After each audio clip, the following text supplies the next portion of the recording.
दोस्तों, आज के इस विश्लेषण में सीधे चलते हैं मुंबई के धारावी स्लम की एक बारिश से भीगी रात में। सोचिए, 24 साल का एक नौजवान है राजू शर्मा, जो एक चाय के स्टॉल पर काम करता है। आमदनी महीने के मुश्किल से 3,000 रुपए। पर इस लड़के के अंदर ना एक आग थी, एक बड़ा सपना था। राजू रोज सुबह 5 बजे उठता, चाय बनाता और आते जाते लोगों को एक बेहतर जिंदगी जीते हुए देखता। उसका हर दिन एक मजबूरी की तरह था, लेकिन आंखों में एक ऐसी चमक थी जो कुछ बड़ा करना चाहती थी। हालांकि रियलिटी ये थी कि उसके पास ना तो पैसे थे, ना डिग्री और ना ही किसी बड़ी पहचान वाले का सपोर्ट। और फिर एक ऐसी घटना होती है जिसने राजू की आम सी जिंदगी को हमेशा के लिए बदल दिया। तूफान भरी रात थी, राजू अपने स्टॉल पर बिल्कुल अकेला था। तभी वहां एक रहस्यमय बुजुर्ग आदमी आता है। उसने आराम से चाय पी और राजू की थकी हुई लेकिन सपनों से भरी आंखों में देखकर एक बहुत ही गहरा सवाल पूछा। उसने कहा, क्या हम हर दिन 1% बेहतर हो रहे हैं या बस उसी एक दिन को बार बार रिपीट कर रहे हैं? सवाल तो छोटा सा था, पर ठीक एक तीर की तरह राजू के जहन में उतर गया, क्योंकि उसे अचानक रियलाइज हुआ कि वो असल में सिर्फ अपना एक ही दिन लगातार रिपीट कर रहा था। तो चलिए इस कॉन्सेप्ट में थोड़ा डीप डाइव करते हैं।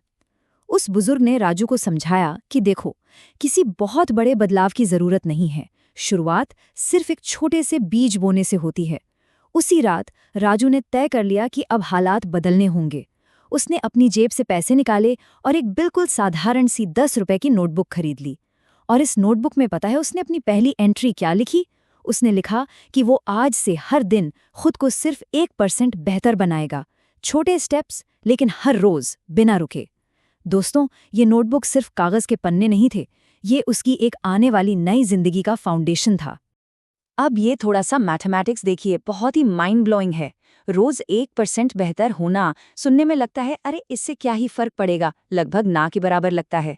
लेकिन कंपाउंडिंग का जादू यहाँ अपना खेल दिखाता है। अगर लगातार 1 साल तक हर दिन खुद को सिर्फ 1% बेहतर किया जाए ना, तो साल के अंत में एक इंसान लगभग 38 गुना बेहतर बन जाता है। Literally 38 times. ये कोई मैजिक ट्रिक नहीं है, ये सिर्फ और सिर्फ कंसिस्टेंसी का पावर है। Building an atomic system.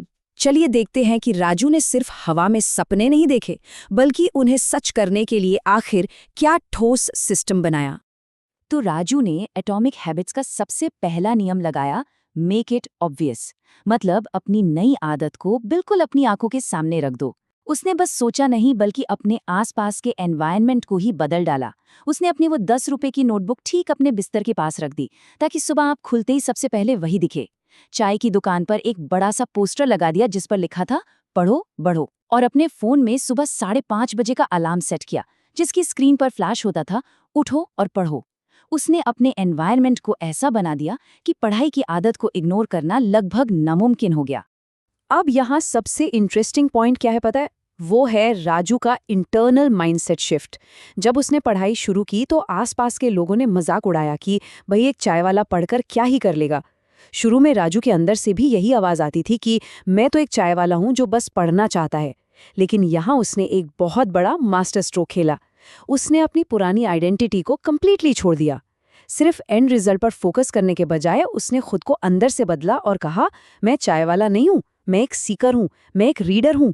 ये मानसिक बदलाव दोस्तों उसकी एक बहुत बड़ी जीत थी।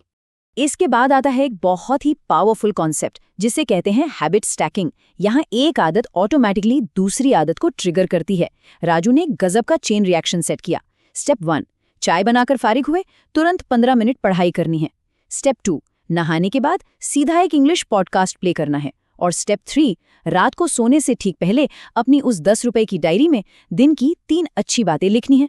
हर पुरानी सेट आदत ने एक नई और अच्छी आदत को आगे धकेला, वो भी बिना किसी एक्स्ट्रा विल पावर के। अब इस टाइमलाइन को देखिए कि आखिर ये ग्रोथ आर्क बिल्ड कैसे होता है। शुरुआत बहुत छोटी थी। पहले दिन राजू ने पढ़ाई की सिर्फ 10 मिनट। एक हफ्ते बाद स्टैमिना बढ़ा और वो 30 मिनट तक पहुंचा। 1 महीना होते होते वो रोज 1 घंटे पढ़ने लगा। बूंद बूंद से घड़ा भरने लगा था दोस्तों। और एग्जैक्टली 6 महीने बाद पता है क्या हुआ? इस छोटी सी शुरुआत ने इतना बड़ा मोमेंटम पकड़ा कि राजू ने एक बैंकिंग प्रिलिमिनरी एग्जाम क्लियर कर लिया। कॉन्टिन्यूटी छोटी थी, पर उसका इम्पैक्ट विशाल हो गया था। सर्वाइविंग द प्लेटो। लेकिन दोस्तों, सफर कभी भी एक सीधी लाइन नहीं होता। कहानी अब एक ऐसे मोड़ पर आती है जहां राजू की हिम्मत का, उसके पेशेंस का असली इम्तिहान होने वाला था। 3 महीने की जी तोड़ मेहनत के बाद राजू ने अपना एक मॉक एग्जाम दिया और नतीजा क्या निकला? सिर्फ 32%। एकदम अबिस्मल स्कोर। ये उसके लिए किसी नाइटमेयर से कम नहीं था। घर वालों ने भी ताना मारा कि किताबें छोड़ और वापस चाय पर ध्यान दे। राजू अंदर से इतना टूट चुका था, इतना मायूस था कि उस रात गुस्से और निराशा में वो अपनी 10 रुपए की नोटबुक को लगभग फाड़ने ही वाला था। उसे लगा कि सब खत्म, सारी मेहनत बेकार गई। यहां आकर काम आता है वो कॉन्सेप्ट जिसने राजू को टूटने से बचा लिया, जिसे कहते हैं प्लेटो ऑफ लेटेंट पोटेंशियल। उस बुजुर्ग की बात याद आई कि जब मेहनत का असर बाहर तुरंत न दिखे ना, तो समझ लो वो अंडरग्राउंड तुम्हारा बेस मजबूत कर रही है। बिल्कुल एक बैम्बू ट्री की तरह, जो 5 साल तक जमीन के नीचे अपनी जड़ें फैलाता है, बाहर कुछ नहीं दिखता और फिर अचानक एक ही सीजन में 90 फीट लंबा हो जाता है। राजू को समझ आ गया कि अभी उसकी रूट्स डेवलप हो रही हैं, इसलिए उसने रुकने के बजाय अपना 1% डेली एफर्ट बिल्कुल चालू रखा। अब जाहिर है ऐसे दिन भी आते थे जब बिस्तर छोड़ना एक पहाड़ तोड़ने जैसा लगता था, मोटिवेशन बिल्कुल जीरो। तब उसने अपनाया 2 मिनट रूल। उसने खुद से डील की कि भाई मैं सिर्फ 2 मिनट के लिए पढ़ूंगा और बस, उसके बाद बुक बंद। लेकिन यहाँ ह्यूमन साइकोलॉजी का कमाल देखिए। जब आप एक बार मोशन में आ जाते हैं ना, तो रुकना मुश्किल होता है।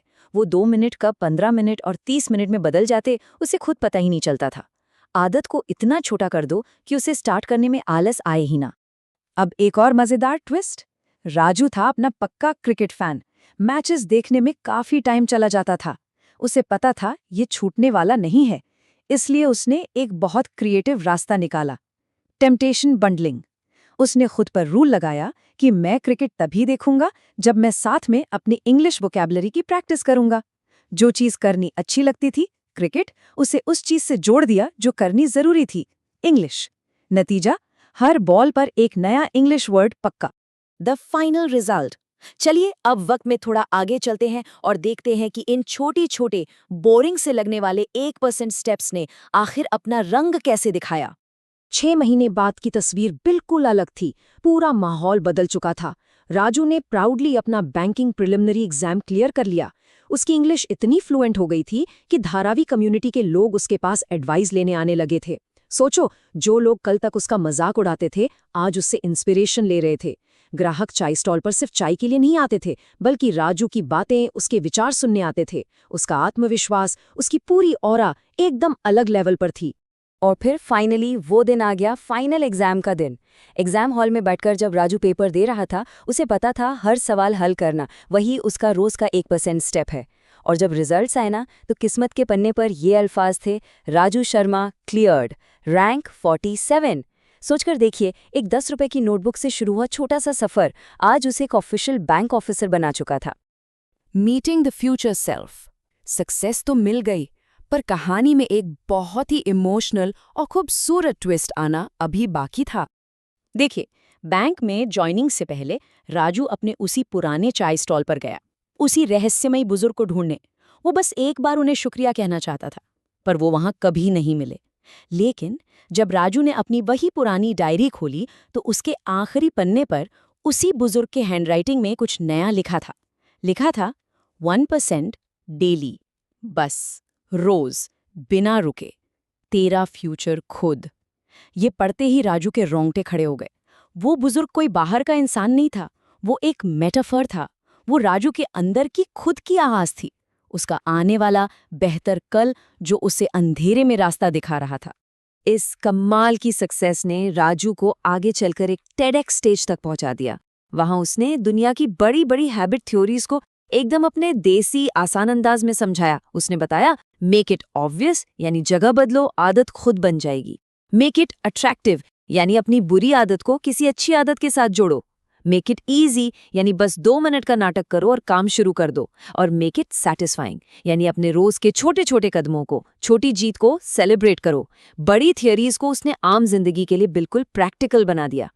तो इस पूरे विश्लेषण को समझने के बाद सबसे बड़ा टेकअवे क्या है कि दोस्तों, असली जिंदगी में ना कोई जादू नहीं होता। राजू को कोई लॉटरी नहीं लगी थी और ना ही कोई आसमानी चमत्कार हुआ था। सक्सेस कभी बाहर से अचानक नहीं मिलती। असली हीरो हमेशा अंदर से बनता है, और वो बनता है उन छोटे, लगातार 1% के सुधार से, जो शायद आज नजर ना आए लेकिन कल एक तूफान लाने की ताकत रखते हैं। तो जाते जाते सोचिए और खुद से ये सवाल कीजिए, वो एक छोटा सा 2 मिनट का कदम क्या हो सकता है जो किसी की भी 1% बेहतर होने की जर्नी को ठीक आज, ठीक अभी से शुरू कर सके। क्या वो 2 मिनट की पढ़ाई हो सकती है, या बस 2 मिनट का ध्यान, या शायद मार्केट जाकर बस एक नई 10 रुपए की नोटबुक खरीद लाना। पूरा का पूरा पहाड़ एक दिन में नहीं तोड़ना है, बस 1% रोज आगे बढ़ना है। ये सफर आज से और अभी से शुरू हो सकता है। इस चर्चा में हमारे साथ बने रहने के लिए बहुत बहुत शुक्रिया।